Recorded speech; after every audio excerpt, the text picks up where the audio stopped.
App पर देखता हूँ। हाँ देखो देखो, मिला क्या? नहीं यार, ये गूगल ही कंफ्यूज हो गया है, बता ही नहीं पा रहा कि किधर जाना है। अरे एक काम करते हैं, लोकल गूगल से पूछते हैं। लोकल गूगल माने?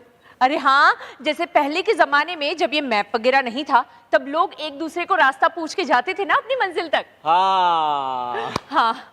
अच्छा, कोई फिर किसी दिख को तो नहीं रहा। ढूंढना पड़ेगा ना। हाँ ओ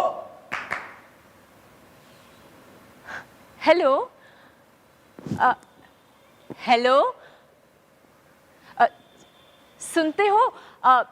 सुनिए ना भाई साहब। अरे भाई साहब, हेलो। अरे आपसे ही बात कर रहे हैं, हम लोग थोड़ा रास्ता भटक गए इसलिए आपके पास आए हैं।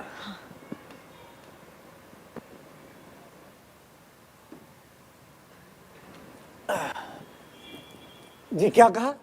रास्ता भटक गए? हाँ, हमारे पास सब भटके हुए ही आते हैं। क्या कहा आपने?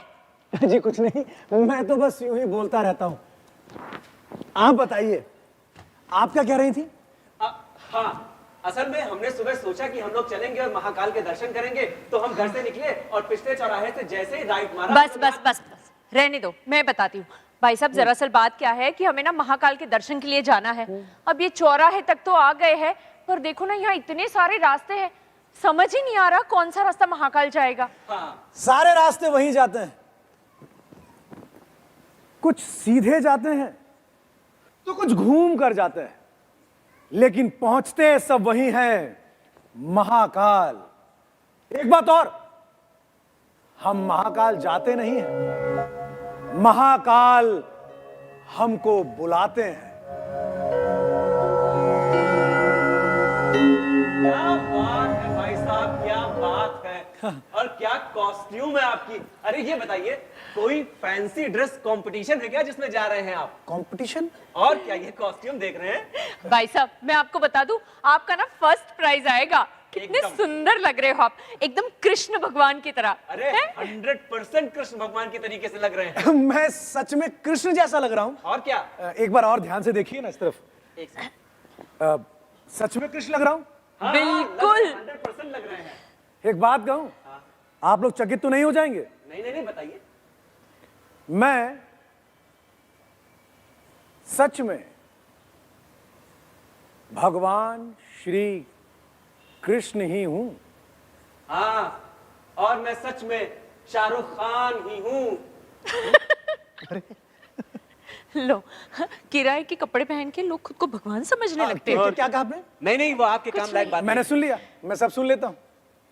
हाँ, कपड़े किराए पर मिल जाते हैं, व्यक्ति भी किराए पर मिल जाते हैं, लेकिन उन कपड़ों के अंदर जो व्यक्ति है और उस व्यक्ति के अंदर जो व्यक्तित्व है, वो व्यक्तित्व कहां से किराए पर लाओगे? वाह भाई साहब, क्या बात कही है, एकदम हिट है आपका शो। हाँ भाई साहब, आपकी तैयारी तो कमाल की है। मतलब अच्छा, एक बात बताइए। हाँ। ये इतना सब कुछ आपको याद कैसे रहता है? अरे, मुझे याद नहीं करना पड़ता, स्वतः स्फूर्त है। कौन सा पूर्त है? स्फूर्त है। एक सेकंड। गूगल करो तो। हाँ, ये क्या कर रहे हैं आप? अरे वो जो आपने बोला ना, वो गूगल पे थोड़ा खोज रहे हैं। अरे अरे, मैं हूं ना गूगल, गोकुल का Google. I must tell you something. वाह भाई साहब, क्या बात है। क्या हुआ, आप लोग हंस क्यों रहे हैं? अरे ये आपने अभी इंग्लिश में बोला ना, इसलिए। क्यों, मैं इंग्लिश में बात नहीं कर सकता क्या? अरे नहीं नहीं, वो आपकी कॉस्ट्यूम थोड़ी। ओ, मेरी कॉस्ट्यूम से जज कर लिया इन लोगों ने। आजकल सब एक दूसरे को कपड़े से ही जज कर रहे हैं। वैसे मुझे इंग्लिश बोलना भी आती है और समझना भी। वो आप पर निर्भर करता है कि आप उसे समझते कैसे हैं।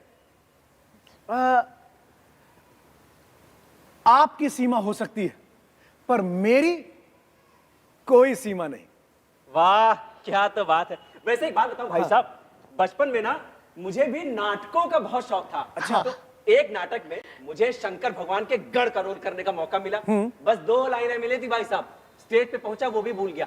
टांगे ऐसी कांप रही थी कि लगा अब गिरा कि तब गिरा।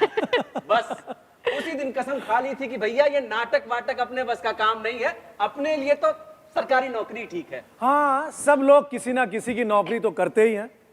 मैं भी अपने भक्तों का नौकर हूं।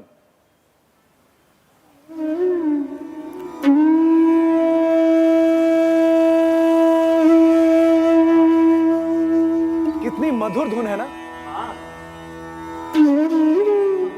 अच्छा, एक बात और, एक बार मैं भी ना पांडवों के लिए उनका दूत बना था। अरे वो महाभारत में दिखाया था ना कि कृष्ण भगवान जाते हैं दुर्योधन के घर हस्तिनापुर अच्छा। समझाने। हाँ, याद भाई आया। साहब, क्या तो कमाल का शो बनाया था। हाँ। मतलब टीवी बेचने वालों की चांदी चांदी हो गई थी, इतनी टीवियां बिकी थी। अरे हाँ भाई साहब, तभी तो मेरे घर पे भी टीवी आई थी। वो पड़ोसी के घर पे हम टीवी देखने जाते थे तो इतना बड़ा मुंह फुला लेती थी, और ये बात मेरे पिताजी को बहुत बुरी लग गई। तुरंत ही जाके लोन पे टीवी खरीद लाए थे मेरे पिताजी। इन छोटे छोटे अहंकारों से बचना चाहिए। लो, अब इसमें अहंकार वाली कौन सी बात है? अब आपको कोई कुछ भी बोलेगा तो बुरा नहीं लगेगा क्या? बिल्कुल लगना चाहिए, बिल्कुल सही बात। लेकिन अगर वो भाव आपको सही रास्ते पर लेके जाता है तो ठीक, वरना वो आपको विनष्ट भी कर सकता है। जैसे आजकल के छोटे छोटे बच्चे, उनका अहंकार कितना बड़ा हो गया है ना, अपने माता पिता की डांट सुन के गलत कदम उठा लेते हैं, और कुछ बच्चे तो आत्महत्या जैसा कदम भी उठा लेते हैं। लेकिन भाई साहब, माता पिता को भी तो बच्चों की बात समझनी चाहिए ना। हाँ। बिल्कुल सही, सत्य वचन। बाल मन बड़ा ही कोमल होता है, माता पिता को वो समझना चाहिए। हाँ, जैसे कांच पर लिखा होता है ना, हैंडल विथ केयर, वैसे। लेकिन एक बात और, हाँ। माँ बाप कभी भी अपने बच्चे का अहित नहीं चाहते। हाँ, हो सकता है कि कई बार उनका रवैया थोड़ा सा सख्त हो, लेकिन अरे हाँ, अब मेरी बात ले लीजिए। मेरी माँ यशोदा मैया, ओह हाँ, मुझे याद है। एक मिनट, हाँ एक मिनट भाई यशोदा साहब, मैया रुकिए। मेरी माँ। हाँ, मैंने देखा था उनको टीवी में, ऐसे ही बिल्कुल ऐसे कपड़े पहने हुए थे। ऐसे ही? हाँ, लगती हूँ ना मैं? हाँ, अरे कान्हा, मैया से बचाओ। अरे कान्हा, कहाँ भाग रहे मैया। हो? रुको, मैया, अरे रुको सखा, कान्हा, बचा लो सखा। कहाँ भाग रहे हो बचा लो, कान्हा? रुको, रुको, रुको। मैया मैया हाँ, मैया हाँ? मैया मैया मैया क्यों इतना परेशान करते हो? मैया, मैंने माखन नहीं, माखन चुराओगे? नहीं मैया, मैंने माखन नहीं चुराया। नहीं चुराया? नहीं। अब मुझसे झूठ बोलोगे? झूठ? हाँ? माखन नहीं चुराया तो ये चेहरे पे क्या लगा हुआ है? चेहरे पे लगा है? हाँ, कहाँ लगा है मैया? मुझसे झूठ बोलोगे तुम? रोज ये गोपियां तुम्हारी शिकायत करने आ जाती है। बैठो। मैया मैया, गोपियों ने जानबूझ के मेरे होठों पर लगाया ताकि आप मुझे मार सके मैया। मैंने माखन मैं नहीं तेरी खाया। सारी शरारतें जानती हूँ, अब तुझे बांध दूंगी। अब तुम कहीं नहीं जा मैया पाओगे। मैया नहीं, मैया दर्द हो रहा है यहीं पे। ओ मैया, ओ मोरी मैया, मैं नहीं माखन खायो।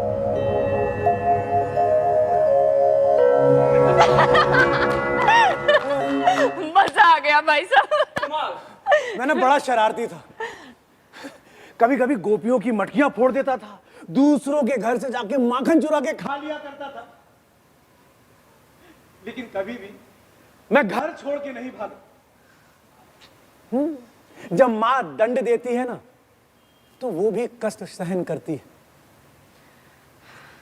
कितना अद्भुत। अच्छा, तुमने गीता सुनी है? हाँ, अरे इंस्टाग्राम पे डेली रील में आती है गीता। हाँ, रोज देखते हैं हम। मैं भक्त ध्रुव की बात कर रहा हूं, नहीं जानते? हमें ना अपने पूर्वजों से कुछ सीखना चाहिए। अरे हमारा इतिहास बहुत सुनहरा है। अच्छा, तुमने वेद, पुराण, शास्त्र, उपनिषद ये सब पढ़े? अरे हाँ भाई साहब, कल ही वेद प्रकाश शर्मा की 5 जासूसी उपन्यास खरीद कर लाया हूँ, बड़ी मजेदार है। और एक तो नई उनकी सीरीज है केशव पंडित, वो बंदूक। अरे बस, अरे उनकी बात नहीं कर रहा हूं मैं। अरे मैं शास्त्रों की बात कर रहा हूं। आप लोग बिना कुछ नहीं पढ़ते, अगर पढ़ लेना तो आपके सारे सवालों के जवाब आपको वहीं पर ही मिल जाएं। अच्छा, तुम क्या कह रही थी? तुमने ध्रुव के बारे में नहीं सुना ना? ना। अब एक सवाल और करता हूं, वो तुम्हें पता होगा। तुमने पोल स्टार का नाम सुना है? हाँ, सुना है ना पोल स्टार का पोल नाम? स्टार। बचपन में एक कविता भी पढ़ी थी, ट्विंकल ट्विंकल पोल। लिटिल स्टार था। और वैसे भाई साहब, पोल स्टार को कौन नहीं जानता, सबको पता है। हाँ, तो जो पोल स्टार है वही भक्त ध्रुव है। अरे तो मेरे भाई, सीधे सीधे बोल दो ना कि पोल स्टार की बात कर रहे हैं, क्या घुमा फिरा के ध्रुव। तो लेकिन ध्रुव के बारे में जानना चाहते हो? हाँ, हाँ उसकी कहानी सुनोगे? बिल्कुल। तो ठीक, शुरू करते हैं। एक दिन की बात है,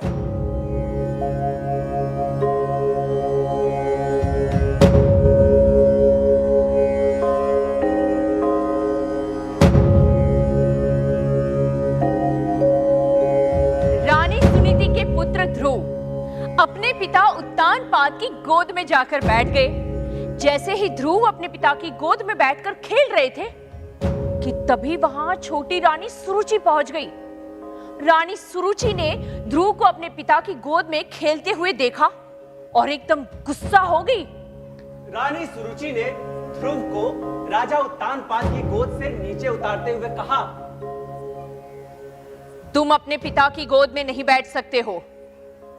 तुम्हारे पिता की गोद पे और सिंहासन पे केवल मेरे पुत्र उत्तम का अधिकार है। यह सुनकर ध्रुव को बहुत बुरा लगा। वो भागते हुए अपनी मां के पास पहुंचे। माते, माते, छोटी माता ने मुझे पिताजी की गोद से नीचे उतार दिया और ये कहा है कि सिंहासन पर और पिताजी की गोद पर सिर्फ उत्तम का अधिकार है। मुझे बहुत कष्ट हो रहा है माते, मैं क्या करूं? पुत्र, भगवान की आराधना में बहुत शक्ति होती है। अगर तुम सच्चे मन से भगवान की आराधना करोगे तो भगवान तुम्हें अपने पिता की गोद और सिंहासन दोनों दिला सकते हैं। ठीक है माते, मैं आज ये प्रण करता हूं कि मैं भगवान की आराधना करूंगा और उन्हें प्रसन्न करूंगा। मैं आज ही जंगल की ओर निकल जाऊंगा माते, मुझे आशीर्वाद दे। नारायण नारायण नारायण नारायण नारायण नारायण।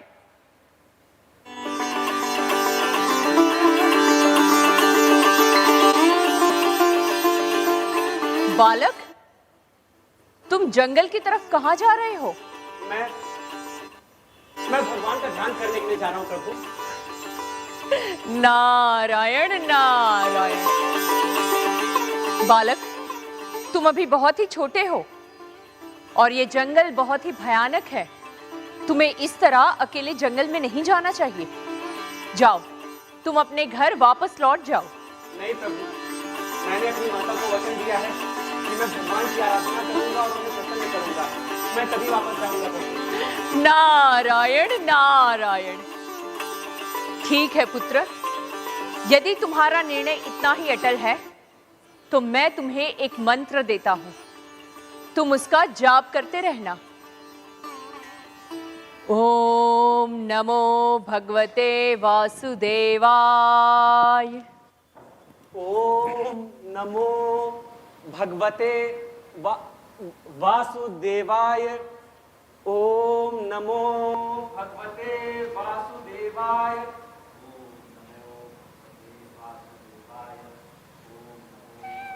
इसी तरह ध्रुव भगवान की आराधना में लीन हो गए। भगवान उनकी प्रार्थना सुन के बहुत ही प्रसन्न हुए। एक दिन भगवान प्रकट हुए और भगवान ने भक्त ध्रुव से कहा,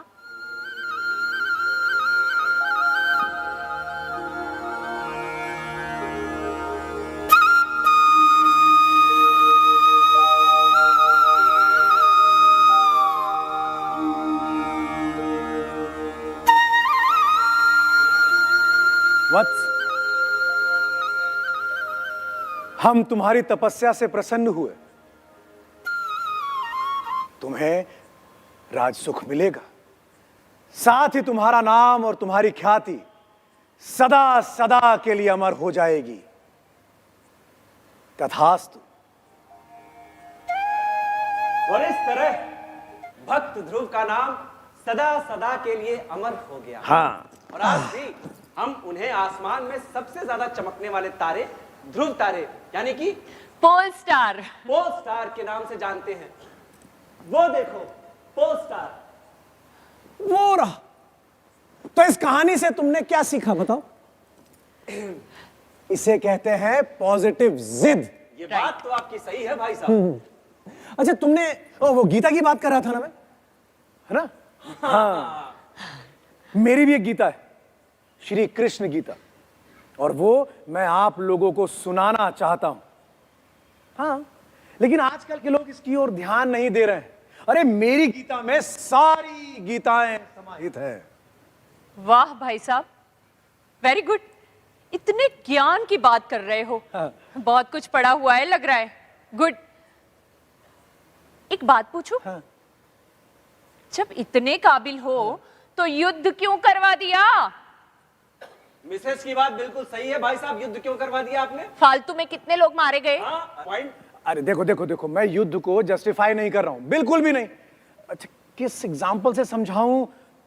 हाँ, महाभारत का एग्जाम्पल लेते हैं, ठीक है? जैसे उसमें धृतराष्ट्र और दुर्योधन थे, ऐसे चरित्र हर युग में मिलते हैं और उनके छोटे छोटे अहंकारों के कारण ये महाभारत घटते हैं। जैसे यूक्रेन और रशिया का युद्ध, 1914 में फर्स्ट वर्ल्ड वॉर, 1939 में सेकंड वर्ल्ड वॉर, और ईरान और इराक तो ना जाने कितने लंबे समय से युद्ध कर रहे हैं। सही बात। बस स्वार्थ के कारण युद्ध हो जाता है। हां, मुझे याद है उस समय मैंने दुर्योधन को समझाने का भरसक प्रयास किया था। वर्षों तक वन में घूम घूम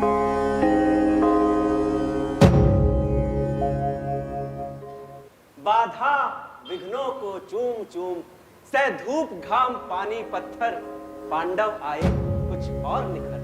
सौभाग्य न सब दिन सोता है, देखे आगे क्या होता है। मैत्री की राह दिखाने को, सबको सुमार्ग पर लाने को, दुर्योधन को समझाने को, भीषण विध्वंस बचाने को, भगवान हस्तिनापुर आए, पांडव का संदेशा लाए।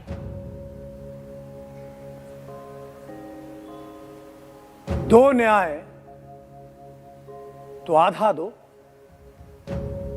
और उसमें भी यदि बाधा हो तो दे दो केवल 5 ग्राम, रखो अपनी धरती तमाम, हम वहीं खुशी से खाएंगे, परिजन पर असीना उठाएंगे। दुर्योधन दुर्योधन वो भी दे न सका, आशीष समाज की ले न सका। उल्टे हरि को बांधने चला, जो था असाध्य साधने चला। जब नाश मनुष्य पर छाता है, पहले विवेक मर जाता है। हरि ने भीषण हुंकार किया, अपना स्वरूप विस्तार किया। डगमग डगमग दिग्गज डोले, भगवान भगवान कुपित होकर बोले।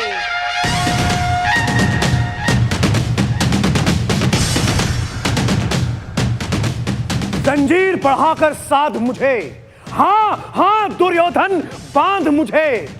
ये देख गगन मुझ में लय है, ये देख पवन मुझ में लय है, मुझ में तीन झनकार सकल मुझ में लय है। सात सकल अमृतत्व फूलता है मुझ में, संघार झूलता है मुझ में। बढ़ जाती मेरी दृष्टि जिधर, हंसने लगती है सृष्टि उधर। मैं जब भी मूंदता हूं लोचन, छा जाता चारों ओर मरण। मुझे बांधने आया है, जंजीर बड़ी क्या लाया है। यदि मुझे बांधना चाहे मन, पहले तो बांध अनंत गगन। सूने को साध ना सकता है, वो मुझे बांध क्या सकता है। हित वचन तूने नहीं माना, मैत्री का मूल्य ना पहचाना, तो ले मैं भी अब जाता हूं, अंतिम संकल्प सुनाता हूं। याचना नहीं, अब रण होगा, जीवन जय या कि मरण होगा।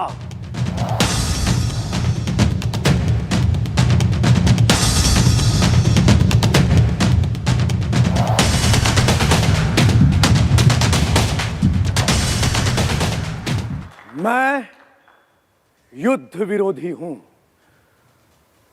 युद्ध से पहले सारे विकल्पों पर विचार और प्रयास कर लेना चाहिए। मैंने भी किए, मैंने सबको समझाया, सबको मनाया, पर मेरी बात किसी ने ना मानी। और अंततः मुझे इस युद्ध की अग्नि को प्रज्वलित करना ही पड़ा। सारे नियम मैंने बनाए और तोड़े भी मैंने ही, केवल सत्य के लिए, क्योंकि सत्य अंतिम सत्य होता है।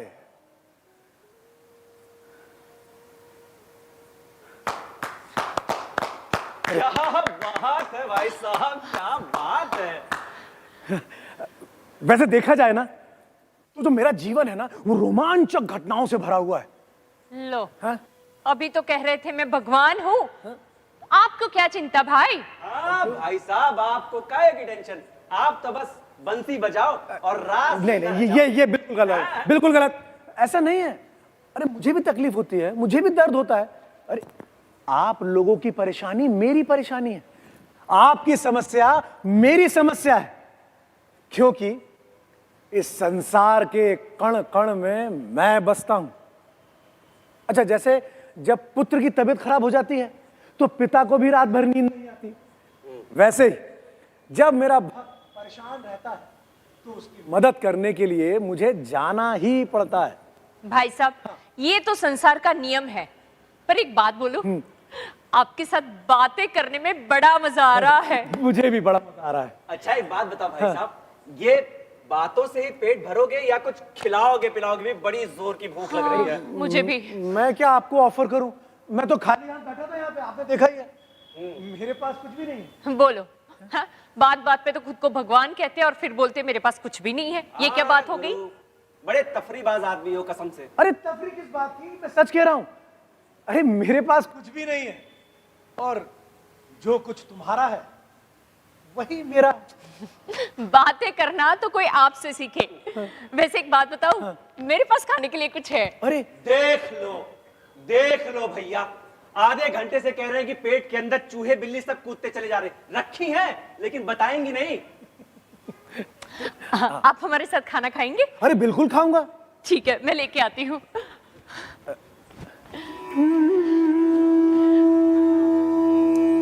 पर भाई साहब, पता नहीं कैसा बना होगा।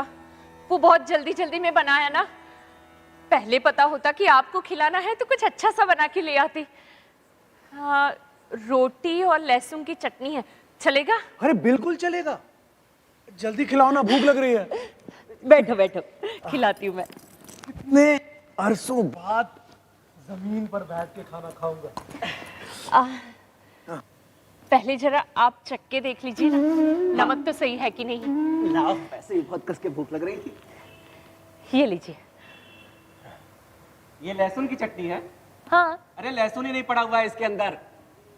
आपको ना रोज रोज आदत पड़ गई है मेरे खाने में नुस्खे निकालने की। नमक और मिर्चा पीस के क्या खरीद लेके आई थी? अच्छा, तो इतनी ही दिक्कत है तो खुद से खाना बनाना सीख लो ना। सब्जी बना लेती ना, आलू काट लेती, दिन भर रील में भाई साहब, दिन भर। हाँ, तो तुम थोड़ी हेल्प करा देते तो मैं कर लेती ना। सुबह 4 बजे से उठी हूँ। ये भी काम मैं ही करूँ, मैं घर पे बैठ के खाना तो क्यों नहीं कर सकते? मैं भी तो नौकरी करती हूँ। एकदम चुप।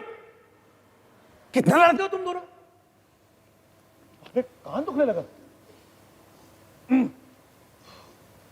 अरे सादा हो, मसालेदार हो, कच्चा हो, पक्का हो, इससे फर्क नहीं पड़ता। अरे भावना क्या है, आप किस भाव से मुझे खाना खिला रहे हैं वो ज्यादा महत्वपूर्ण है।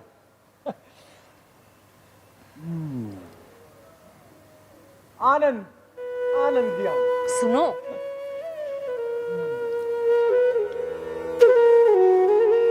ऐसा भोजन दूसरी बार खा रहा हूं। तुम्हें मेरे मित्र सुदामा के बारे में पता है? अरे हाँ, आपके बेस्ट फ्रेंड सिड, जानता हूँ। सिड?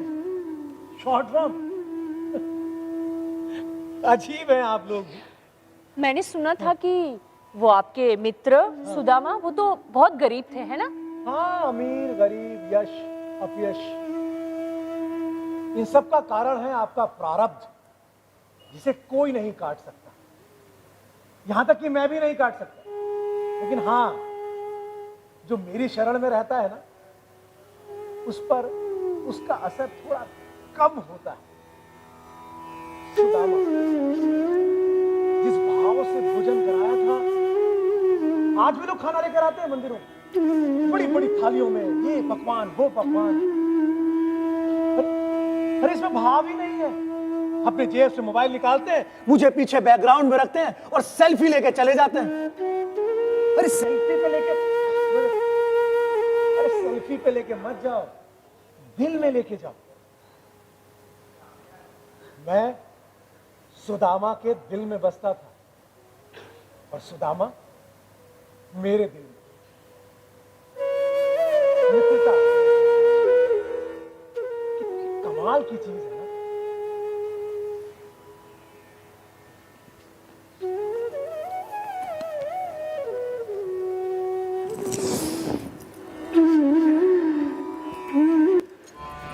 नाम सुदामा कृष्ण हम पढ़े एक ही साथ, कुल पांडे व्रजराज सुती सकल जानी है गाथ। द्वारपाल चली तह गयो जहां कृष्ण यदुराय, हाथ जोड़ी ठाढ़ो भयो बोल्यो शीस नवाय। शीस पगान जगा तन में प्रभु जाने को वाही बसे के ही ग्रामा। धोती फटी सी लटी दुपटी अरु पाया उपान की नहीं सामा। द्वार खड़ो द्विज दुर्बल एक रहो चकिसो वसुधाया भिरामा। पूछत दीन दयाल को धाम, बतावत आपुनो नाम सुदाम, बतावत आपुनो नाम सुदामा। लोचन पूरी रहे जल सो प्रभु दूरित देखत ही दुख भेट्यो। सोच भयो सुर नायक के कल पद्रुम के हित माज खसेट्यो। कंप कुबेर ही सर स्यो पर से पग जात सुमेरु समेट्यो। रंक तेराऊ भयो तब ही जब ही भरी अंक रमापति भेट्यो। मन मंडित चौकी कनक ताऊ पर बैठाए, पानी धर्यो परात में पग धोवन को लाए।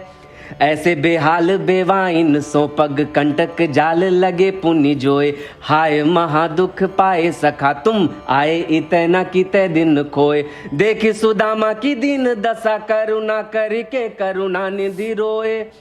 पानी परात को हाथ छुयो नहीं, नैनन के जल सो पग धोए। धोए चरण पट पीत सो पोछत है जदुराय। सतीभामा सो यो कही करो रसोई जाए। कछु भाभी हमको दियो सो तुम काहे न देत। चापी पोटरी कांख में रहे कहो के ही हेत। आगे चना गुरु मत दिए तलिए तुम चाबी हमें नहीं दीने। शाम कहो मुस्काए सुदामा सो चोरी की बानी में हो जो प्रवीण। पोटरी कांख में चापी रहे तुम खोलत नाही सुधारस भीने। पाछली बानी कहो न तजी तुम तैसई भाभी के तंदुल कीने। छोरत सकुचत गाठरी चितवत हरि की ओर।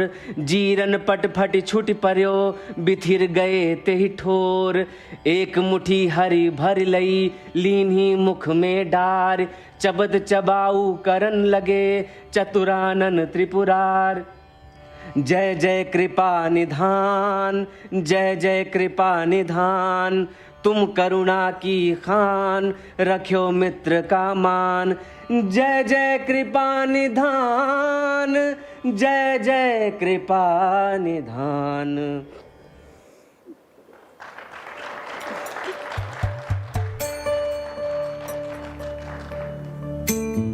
वाह! वैसे भाई साहब तुम्हारे जैसा दोस्त हो फिर तो मौज ही मौज है गुरु। देखो मेरा ना सबसे प्रेम है आप सबसे, पर जो मेरे मित्र है ना सुदामा, द्रौपदी, दामा, रसाल, विशाल और मेरा परम मित्र अर्जुन, उसके बारे में तो तुम लोग जानते ही होंगे। हाँ बिल्कुल जानते हैं। अर्जुन की मित्रता के चक्कर में तो आपने वो बेचारे कर्ण के साथ छल कर दिया था। बोलो बताओ, बेचारे के कवच और कुंडली मांग लिए थे। अरे नहीं, दुर्योधन को भी छल से मरवा दिया था। चीटिंग करते भाई साहब आप। अरे चीटिंग क्यों? चीटिंग करते। अरे बिल्कुल गलत लांछन लगा रहे हैं आप, बिल्कुल गलत बात है। अरे मैंने कुछ नहीं किया था, वो सब उनके कर्म थे। वत्स नहीं समझ में आया? आपको भी नहीं समझ में आया? कैसे समझ आएगा? अच्छा ठीक है, एक एग्जाम्पल देता हूं आपको। जैसे मान लो कि आप रास्ते से कहीं जा रहे हैं और आपको बाजू में एक घायल व्यक्ति मिलता है अच्छा, और आप उसे देखते हैं, वो तड़प रहा है, देखिए वो तड़प रहा है। एक सेकंड। हाँ बस, फिर आप अपना मोबाइल निकालते हैं, उसका वीडियो शूट करते हैं और सोशल मीडिया पे डाल देते हैं और फिर इंतजार करते हैं लाइक्स और कमेंट्स का। पोस्टेड। Very good. अब मानो कि उस व्यक्ति की जगह आप होते तो, कोई आपका वीडियो बना रहा होता तो, तब आपको कैसा लगता? यही कर्म है, जो आपने किया वो आपका कर्म, जो उसने किया वो उसका कर्म। वैसे एक बात कहूं भाई साहब, हाँ। इस दुनिया में ना हाँ। हर कदम पर कंफ्यूजन है। मतलब कभी खुद पर, कभी दूसरों के ऊपर संदेह होता है। क्या कहा? अरे शुद्ध हिंदी बोली भाई साहब मैंने, संदेह। बधाई हो आपको। वैसे भाई साहब, इनकी बात तो सच्ची है। क्या होता है, रोज मैं दाल बनाती हूँ ना, दाल में नमक डालने में भी इतना कंफ्यूजन होता है कि पूछो मत, और उसके बाद भी कॉन्फिडेंस नहीं आता। ऐसा क्यों होता है? हाँ, अच्छे और बुरे की अत्यधिक चिंता। लोग क्या कहेंगे, ये अच्छा था, ये बुरा था। हम होते कुछ हैं और दिखाते कुछ हैं। हम दो तरह की जिंदगी जी रहे हैं, एक रियल और एक वर्चुअल। अंदर रख लिया। सोचो, पूरे जीवन भर संघर्ष किया, लेकिन जैसे ही निर्णय लेने का समय आया तो अर्जुन के मन में संशय उत्पन्न हो गया, उसके मन में मोह व्याप्त हो गया। कर्मण्येवाधिकारस्ते मा फलेषु कदाचन।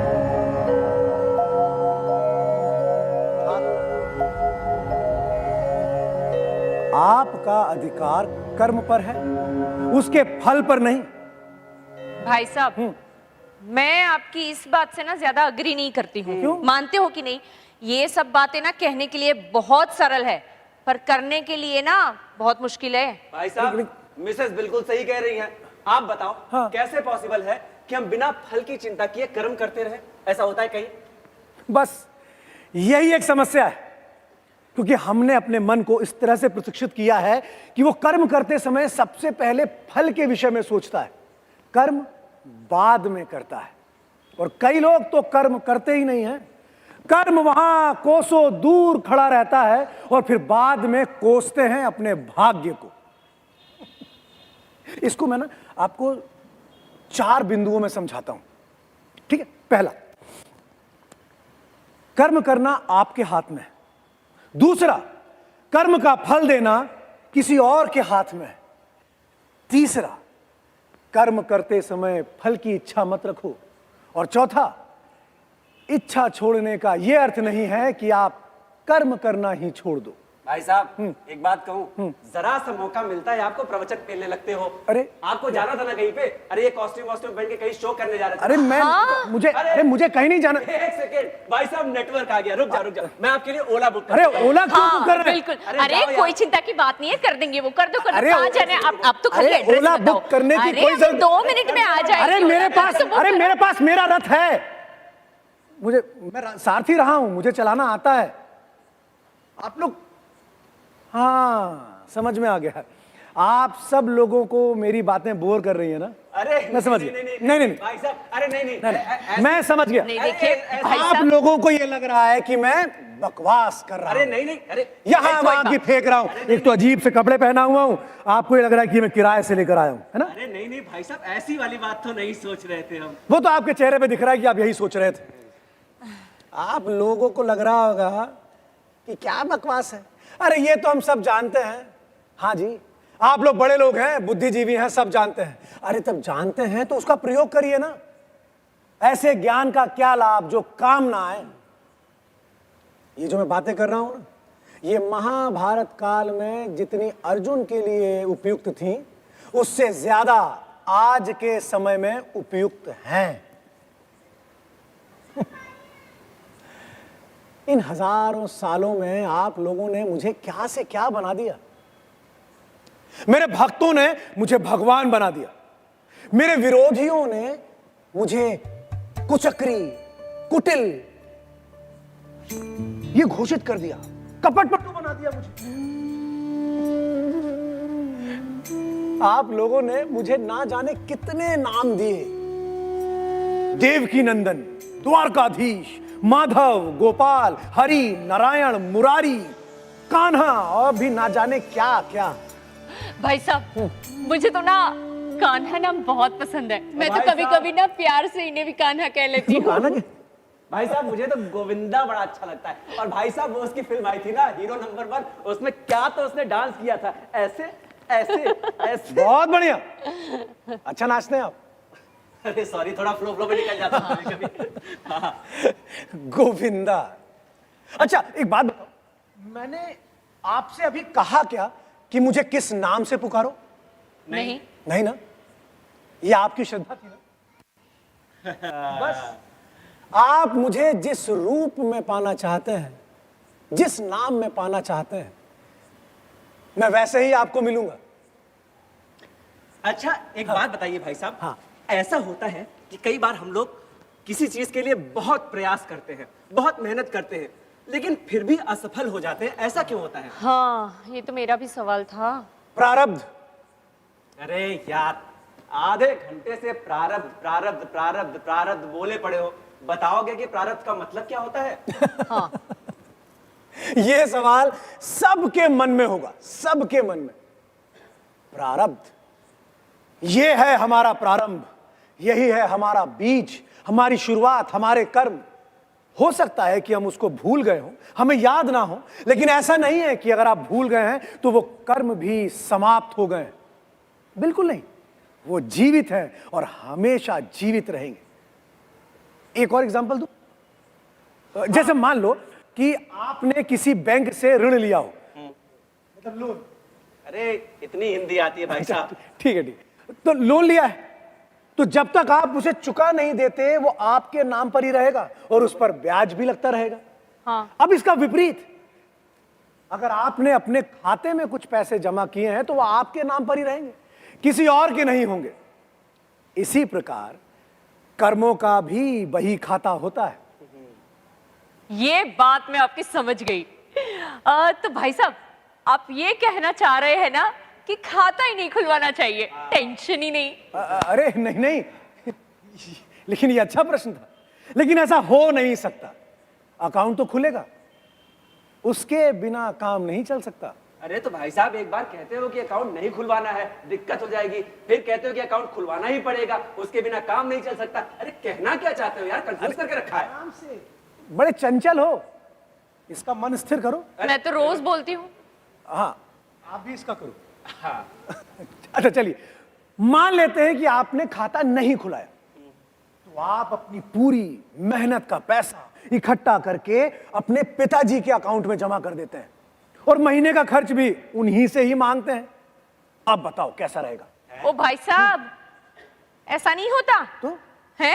मैं अपनी मेहनत की कमाई किसी और के खाते में क्यों डाल दूं? हाँ बताओ, सही बात है मिसेस की, एकदम सही बात है। बस यही है अहंकार, मेरा, मैं का भाव। यही हमारा प्रारब्ध है और ये चक्र जन्मों जन्मांतर तक चलता रहता है, जो कभी नहीं कटता। अच्छा, आपको मालूम है मेरी मृत्यु कैसे हुई थी? नहीं। नहीं। गांधारी के शाप से। तुम पूछ रहे थे ना प्रारब्ध क्या होता है?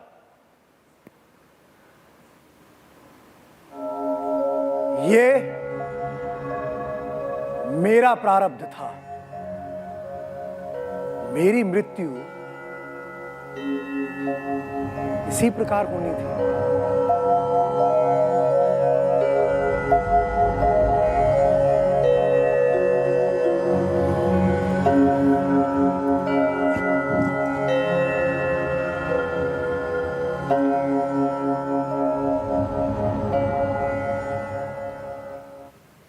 सुनो, आज तुम भी सुनो। मैं तपस्विनी गांधारी अपने सारे जीवन के पुण्यों का, अपने सारे पिछले जन्मों के पुण्यों का बल लेकर कहती हूं कृष्ण सुनो, तुमने किया है प्रभुता का दुरुपयोग।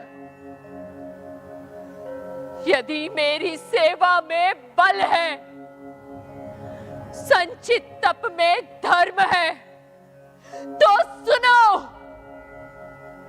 सारा तुम्हारा वंश इसी तरह पागल कुत्तों की तरह एक दूसरे को परस्पर फाड़ खाएगा। तुम खुद उनका विनाश करके कई वर्षों बाद किसी घने जंगल में साधारण व्याध के हाथों मारे जाओगे।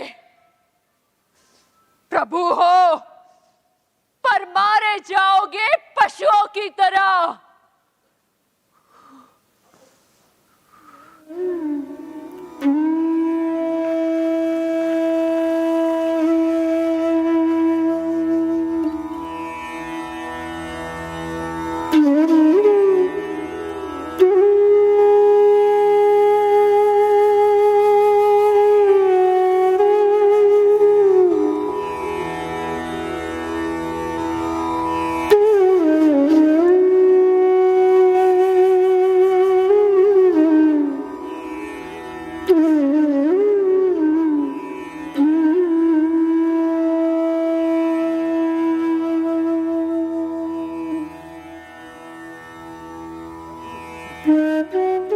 यह अपराध पुत्र हूं तुम्हारा, तुम माता हो। मैंने सारे तुम्हारे पाप, पुण्य, योग, शील मैं वहन करूंगा अपने कंधों पर। 18 दिनों के इस भीषण संग्राम में कोई नहीं, केवल मैं ही मरा हूं करोड़ों बार। जितनी बार जो भी सैनिक भूमिशायी हुआ, कोई नहीं, मैं ही था, गिरता था जो घायल होकर रणभूमि में। अश्वत्थामा के अंगों से रक्त पी श्वेत बनकर बहूंगा मैं युगांतर तक। जीवन हूं मैं, तो मृत्यु भी तो मैं ही हूं मां। शाप ये तुम्हारा स्वीकार है।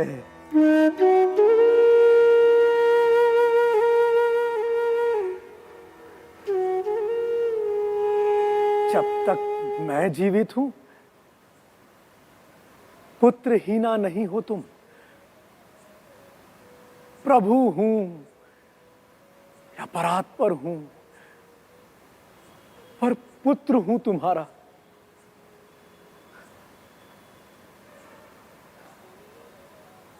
तुम माता हो।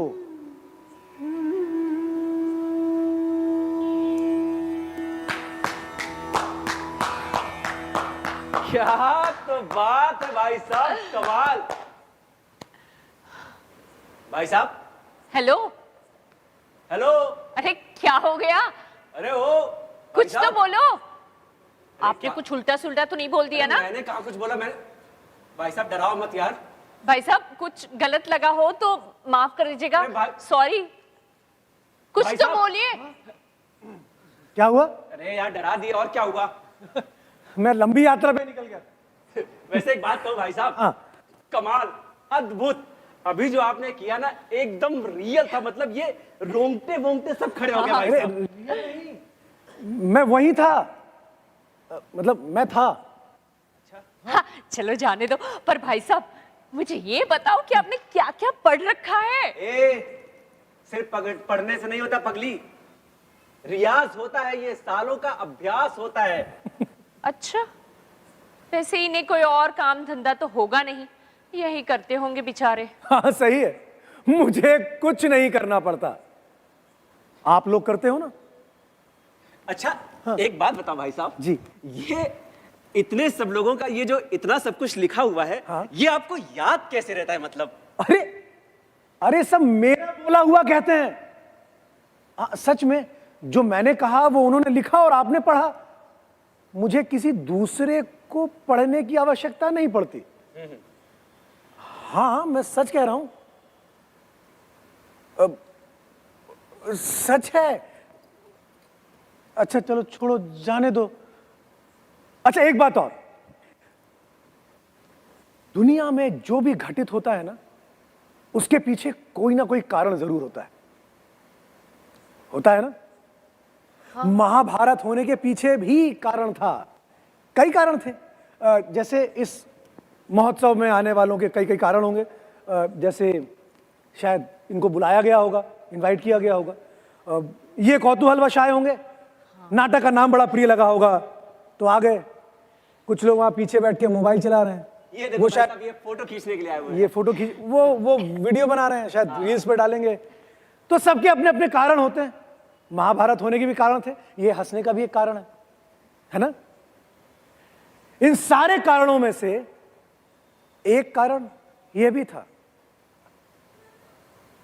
द्रौपदी की व्यंग्यात्मक हंसी।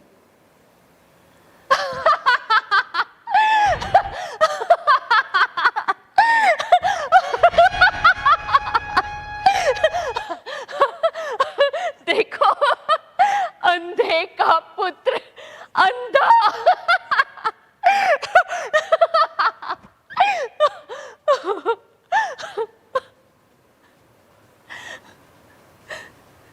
सखा,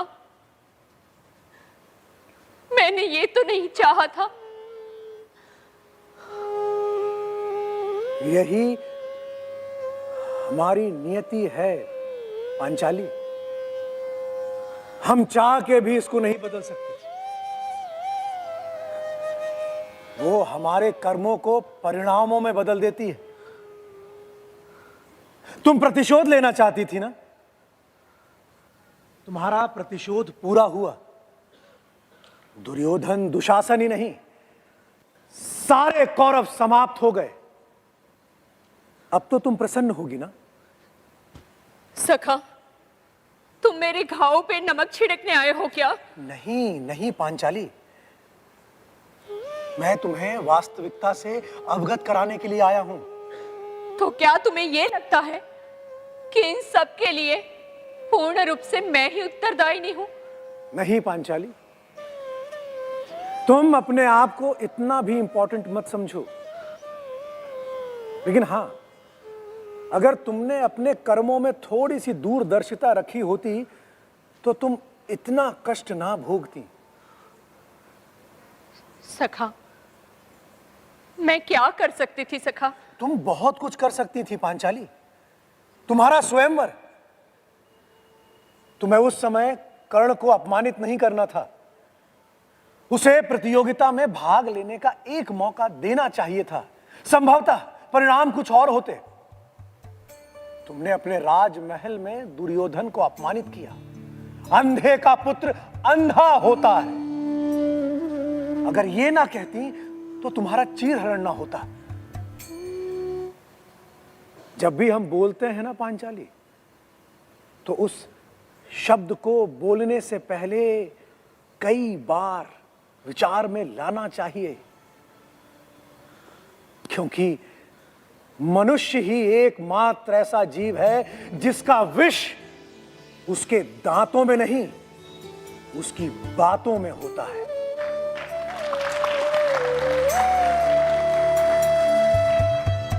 ऐसी बानी बोलिए मन का आपा खोए, औरन को शीतल करे आप हूं शीतल होए। इसीलिए हाँ? भाई साहब, हाँ। इसीलिए यही बात सोच के मैं भी इनको समझाता हूँ बार बार। बट मजाल है, हमेशा हमेशा भाई साहब लड़ना भाई रहता साहब है। एक साइड रहिए। क्या बोले?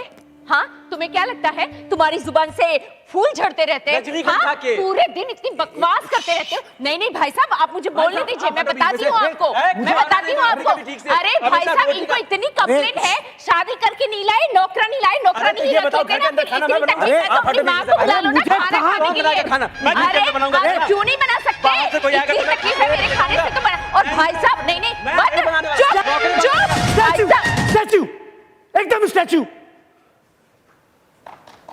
अरे इतना सब कुछ समझाया, इतना सब कुछ बताया, इतनी कहानियां सुनाई, लेकिन सब व्यर्थ कर दिया तुम दोनों ने। अरे एक कान से सुना, दूसरे कान से निकाल दिया। अरे दूसरा कान निकालने के लिए दोनों काने से सुनो और मन में रख लो उसको सजा के। सब व्यर्थ। आजकल के लोग भगवान को मानते हैं, लेकिन भगवान की नहीं मानते।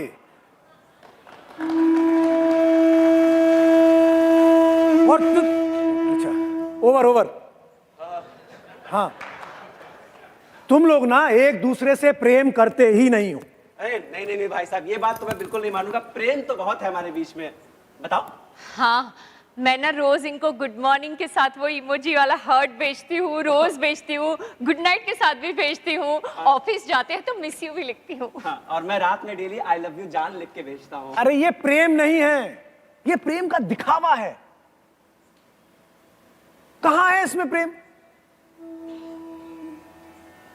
आप लोग भी ना प्रेम का अर्थ ही नहीं जानते।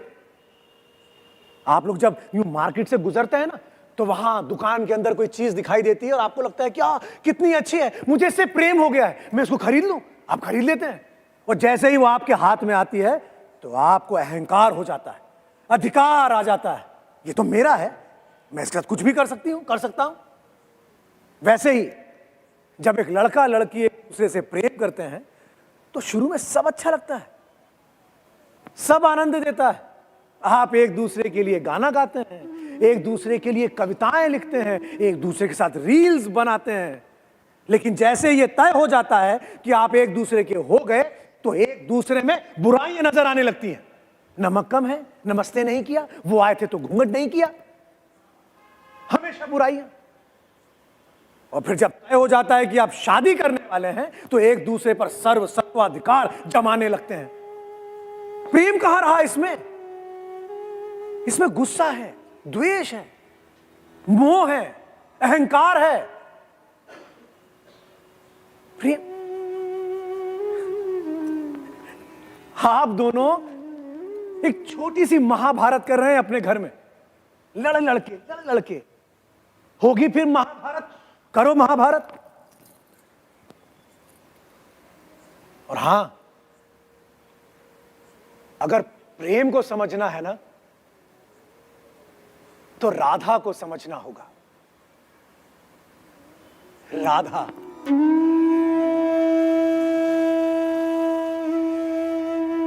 मेरी पहली स्त्री गुरु, उसने मुझे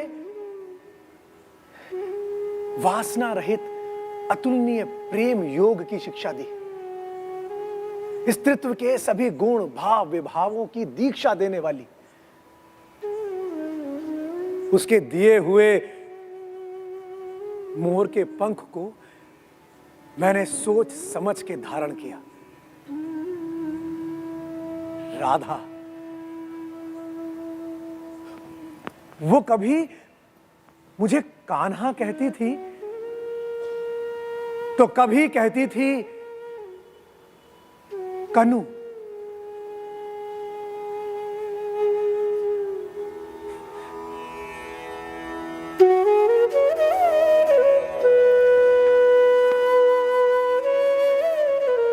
अच्छा मेरे महान कनु, मान लो कि क्षण भर के लिए मैं ये स्वीकार कर लूं कि मेरे ये सारे तन्मयता के गहरे क्षण सिर्फ भावावेश थे, सुकोमल कल्पनाएं थी, रंगे हुए अर्थहीन आकर्षक शब्द थे।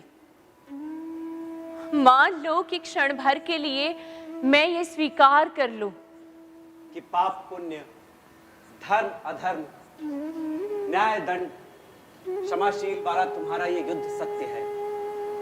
तो भी मैं क्या करूं कनू? मैं तो वही हूं, तुम्हारी बावरी मित्र, जिसे सदा उतना ही ज्ञान मिला जितना तुमने उसे दिया है। जितना तुमने मुझे दिया है उसे पूरा समेट कर भी आसपास जाने कितना है तुम्हारे इतिहास का, जिसका कुछ अर्थ मुझे समझ में नहीं आता है। अर्जुन की तरह कभी मुझे भी समझा दो, सार्थकता क्या है बंधु? अर्जुन ने चाहे इनमें कुछ भी पाया हो, मैं इन्हें सुनकर कुछ भी नहीं पाती हूं प्रिय। केवल राह में ठिठक कर तुम्हारे उन अधरों की कल्पनाएं करती हूं जिनसे तुमने ये शब्द पहली बार कहे होंगे। मैं कल्पना करती हूं कि अर्जुन की जगह मैं हूं और मेरे मन में मोह उत्पन्न हो गया है और मुझे नहीं पता कि ये युद्ध कौन सा है और मैं किसके पक्ष में हूं और समस्या क्या है और लड़ाई किस बात की है। लेकिन मेरे मन में मोह उत्पन्न हो गया है क्योंकि तुम्हारे द्वारा समझाया जाना मुझे बहुत अच्छा लगता है और तुम्हारे जादू भरे होठों से रजनीगंधा के फूलों की तरह टप टप शब्द झर रहे हैं, एक के बाद एक, एक के बाद एक, एक के बाद एक। कर्म, स्वधर्म, निर्णय, दायित्व, ये सब मुझ तक आते आते बदल गए हैं। मुझे सुन पड़ता है केवल राधन राधन राधन। क्या उस बेला तुमने मुझे पुकारा था कनु? लो, मैं सब छोड़ छाड़ कर आ गई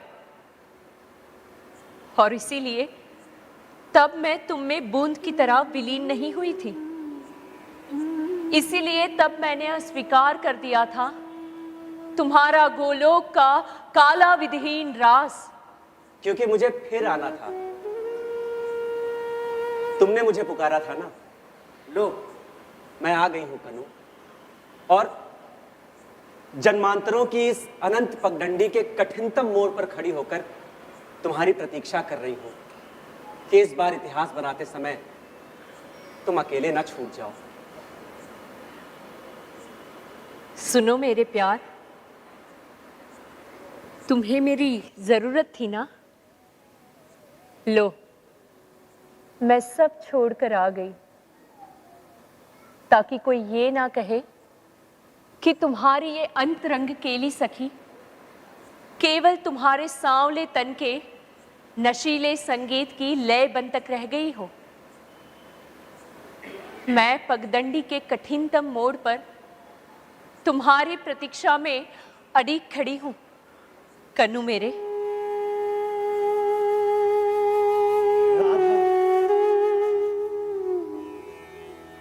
मोक्ष प्राप्ति के लिए व्याकुल जीव। राधा, तुम्हारे बिना मेरा कोई अस्तित्व नहीं।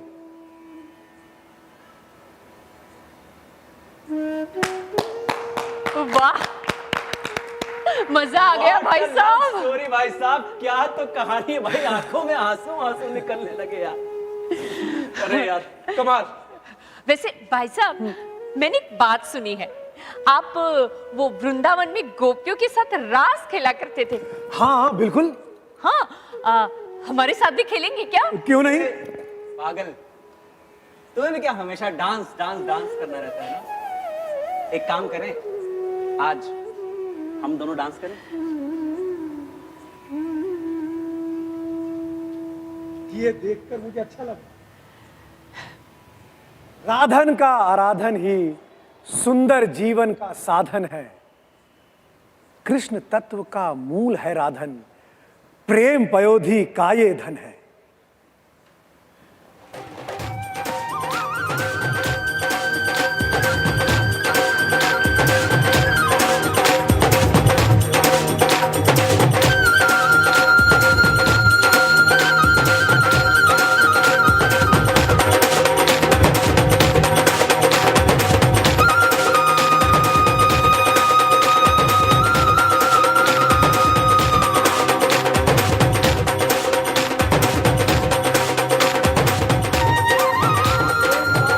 हाय हाय राधा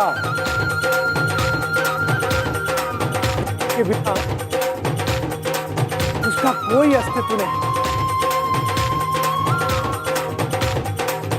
प्रेम ही राधा है और मेरी बांसुरी राधा का प्रतीक है।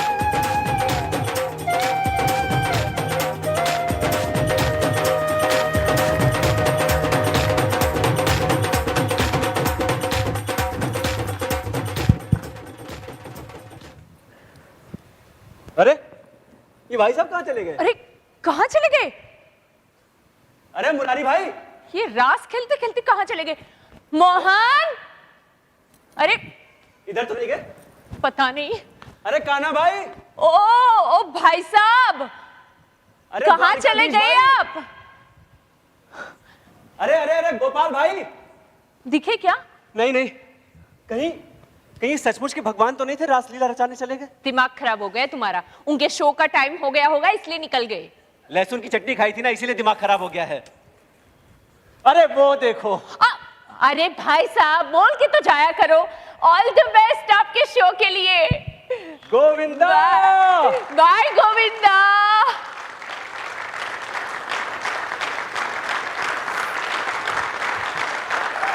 धन्यवाद धन्यवाद। एक रंग संस्था भोपाल बहुत ही सरल और सादगीपूर्ण तरीके से ये प्रस्तुति आपने अभी देखी और निश्चित रूप से आपके मन में जितने भी प्रश्न उठे होंगे कृष्ण को लेकर के, उन सब का समाधान बहुत ही अच्छे तरीके से यहाँ पर दिया गया। पति और पत्नी के बीच की जो अनबन का आनंद आपने उठाया, उसके द्वारा भी कृष्ण ने उनकी समस्याओं का समाधान किया। बहुत बहुत आभारी हैं। हम तीनों कलाकारों को यहाँ पर मंच पर बुलाना चाहेंगे और साथ ही इस नाटक के जो डायरेक्टर हैं श्री जयंत देशमुख जी, मैं उन्हें भी सादर आमंत्रित करता हूँ। साथ ही आमंत्रित करता हूँ महाराजा विक्रमादित्य शोधपीठ के निदेशक आदरणीय श्री राम तिवारी जी को कि वे भी मंच पर आएं। और क्या कहूँ, अब सबसे पहले तो मैं परिचय करा दूं। वैसे तो आपने देख लिया, बड़ी सुंदर प्रस्तुतियां इन तीनों ने दी हैं। मैं सबसे पहले आपको मिलवाता हूं आशुतोष शुक्ला जी से और उसके बाद बेला बारोट जी। आप दोनों की अनबन ने बहुत मनोरंजन भी बहुत अच्छा किया और आपने इन सब के मन में जो कृष्ण को लेकर के जो जिज्ञासा है वो आपने पूछी और उनका समाधान कृष्ण ने बहुत अच्छे तरीके से किया। कृष्ण जी जो बने हैं, अब मैं आपको इनका नाम बताता हूं। यह है फिल्म अभिनेता गोदान कुमार। आप 2014 नेशनल स्कूल ऑफ ड्रामा के पास आउट हैं और कई फिल्मों में काम कर चुके हैं। रंगमंच इनका मुख्य क्षेत्र है, लेकिन फिल्मों में भी इन्होंने काम किया है।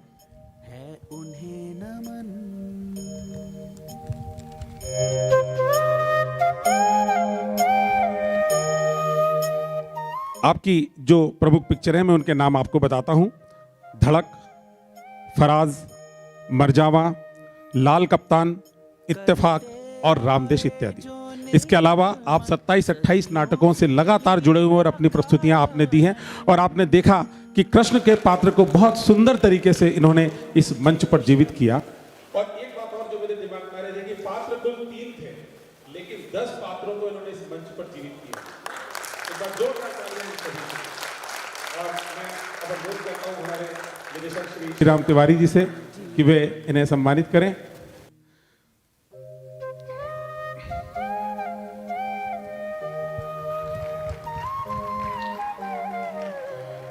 बहुत सुंदर प्रस्तुति, ना कोई टेक्नोलॉजी का प्रयोग, ना कोई स्टेज, ना कोई भव्य संगीत, लेकिन उसके बावजूद भी लगभग 1 घंटा 15 मिनट तक आप लोगों को इस मंच से ये तीनों कलाकार जोड़ पाए। यही इनकी कामयाबी है। हम इन संस्था के और इन कलाकारों के उज्जवल भविष्य के लिए कामना करते हैं। मैं अनुरोध करता हूं आदरणीय तिवारी जी से।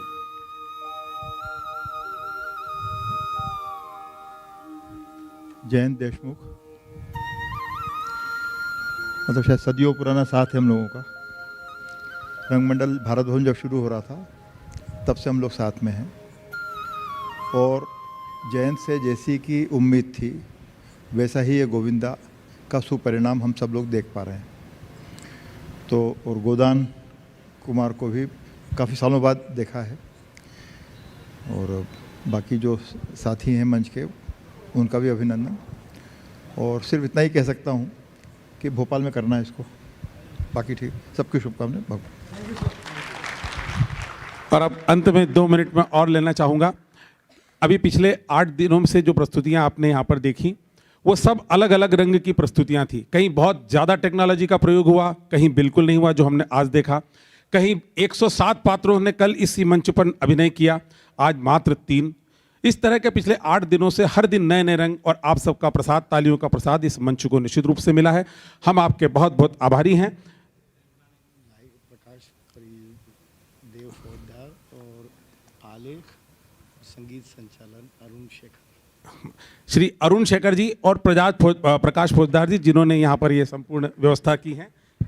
रंजना, ये लाइट्स देव फौजदार ने की है और इस नाटक का आलेख और संगीत संचालन अरुण शेखर ने किया है, और हमारी सहयोगी रंजना पटेल। Thank you. इतने कम लोग और इतना बड़ा काम, जोरदार तालियां इन सभी के लिए। हम आपसे फिर उम्मीद करेंगे कि अगले वर्ष हमको आपसे और भी बेहतर नाटक देखने को मिलेंगे। और आप सबका बहुत बहुत धन्यवाद जो आपने इस नाट्य समारोह में प्रतिदिन उपस्थित देकर इस मंच को प्रसाद दिया है। अगले साल तक के लिए फिर से मुलाकात होगी, तब तक के लिए नमस्कार।